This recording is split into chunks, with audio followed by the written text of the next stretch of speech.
Hey guys, it's Hayden here making another video. Today I want to share about breaking down recovery in 2 steps. Let's get into it.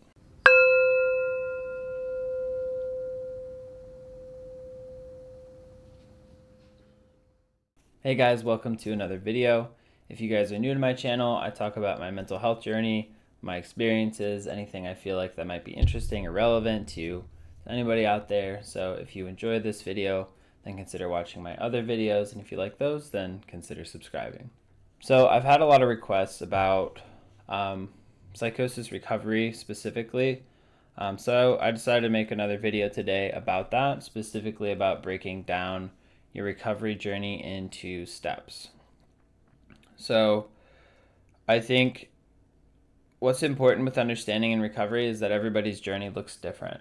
So just because mine looked a certain way doesn't mean that's going to be how it looks like for you. There may be certain components and aspects that look similar, but your journey, everybody's journey, no matter what path, no matter what experience, no matter anything, it's going to be unique to you because there's only one of you. There's only one person who has walked the exact path that you were walking. So I want to be clear about that. So when you're approaching recovery, have a flexible mindset because it's not necessarily always going to look the same way, right? That being said, there are tools and ideas and concepts that you can use to kind of help with that. And I want to preface that I'm not a counselor. This is just coming from my own personal experience. I'm not prescribing. Please consult your medical and mental health team before making any decisions. But these skills that we'll talk about in this video have been helpful for me. So breaking things down into steps. So let me get a piece of paper here. So a lot of times when someone is trying to recover from psychosis, there's kind of an expectation of where they should be and where they are, right? So this is kind of where we expect ourselves to be, and this is maybe where we are in recovery process, right?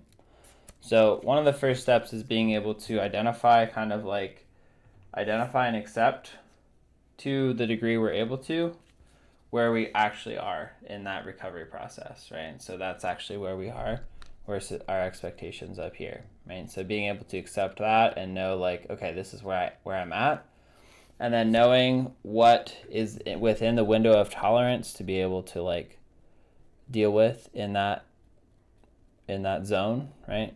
So if that's kind of where we're at, we need to know like what are the things that we can do realistically, right, in that space. And if our goal is up here and we're trying to reach this, right, which it's important to know like why you're trying to reach that goal also, because if it's just because like if it's not something that actually like is coming from a place of that will actually make you happier, then it can be kind of a treadmill. But I won't go too much into that. That's something that, like, if you're trying to set goals, you can set that with your providers and therapists and stuff to see what would make the most sense for that. But the goal with, like, in your recovery process is knowing where you are in your zone of comfort, or knowing where you are, like, in that place that you're able to do. What small steps can we make to, like, slowly move towards the goal that we're trying to reach, right? So let's say you're trying to be more social again. So one small step would be maybe if you've been isolating for a long time or you haven't been able to go into a social situation, one small step might be going out with someone you trust into a public space, right? Like that could be a park, that could be a grocery store, that could be like anywhere. So being able to be in a social environment, that would be one small step, right? And so we want to keep doing that until we feel more comfortable and more safe in that. And then that eventually becomes part of the kind of where we are, right? So we've kind of integrated that experience and we're feeling more comfortable, right? So then the next baby step would be like, okay, grocery store is okay, I can go to school, okay. Maybe let's try to go to like some kind of social gathering, right? So it doesn't really matter what it is, and it's really dependent on you and what your zone of comfort is. So if that's already in your zone of comfort, then find something that's a little bit uncomfortable but is still doable and not overwhelming, and do that. So we're expanding kind of our horizon of window of tolerance, right? And after psychosis, a lot of it is being able to relearn stuff. So being able to relearn and reintegrate. And so the way we learn is by doing stuff. So being able to figure out like what makes the most sense, what is the most achievable thing to do that will help you move towards your goal, and then taking action on that, right?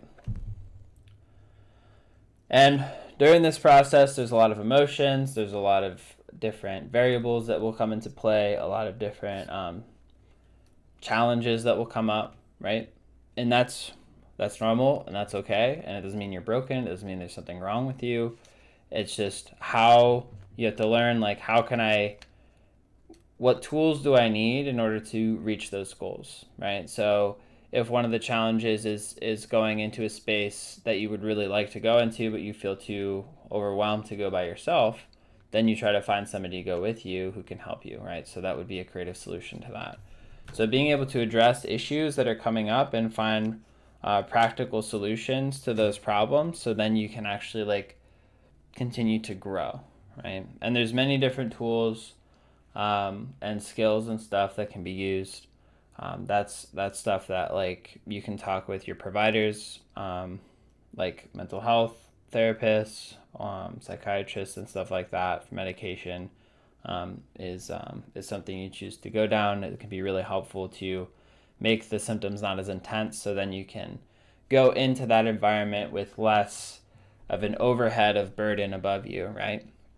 And as your skills develop, you can talk with your providers and see if it makes sense to maybe try reducing medication over time, but that needs to be done in a methodical way, and you need to be able to have a big enough foundation to take on the experience that will unfold as you gradually taper off the medication. So it's not something that you should be doing by yourself. It's very dangerous. Plus, different medications have different taper schedules, so you need to be doing it with your providers.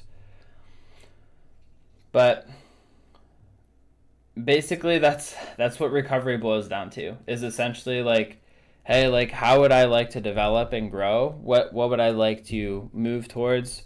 Find things that you value, find things that you enjoy, find things that you want to pursue or maybe interested in. And if you're feeling like apathy or you don't really want to do anything, trying to start to do stuff. Just getting up and doing something. And over time, hopefully something will click and something will make sense. And you'll be like, oh, yep, okay. Like, I want to do more of this now, right? So it's a gradual process. It takes a long time.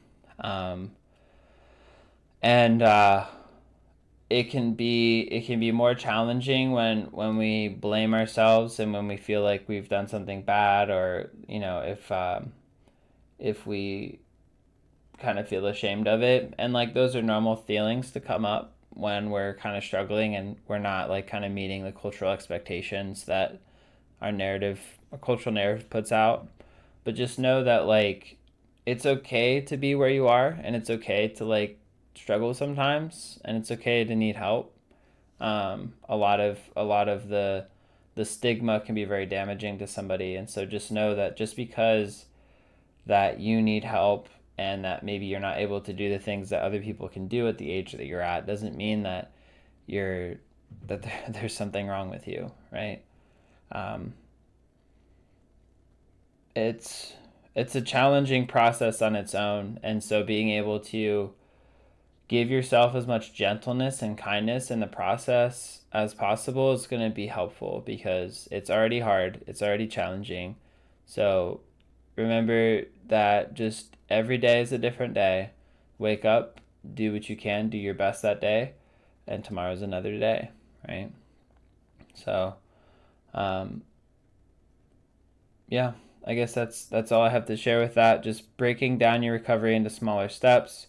You don't need to get to the top of the mountain in 1 week. Let's focus on building a solid foundation, focus on making small steps, focus on connecting with the things that you value and focusing on those things to the degree that you're able on each day. Every day is different, so maintain a flexible mindset each day. So if one day you feel like you can go to the grocery store and like, you know, talk to people and stuff, that's great. If another day you feel like it's overwhelming, then maybe for that day you do something else, right? So maybe you play games with your friends, or play games and just chat on like the chat function or something. I don't know. Whatever your goals are, I don't know what makes sense for you, but it doesn't have to be like I need to go to the grocery store every day, or I need to like do these exposure things every day. Like, pace yourself, right?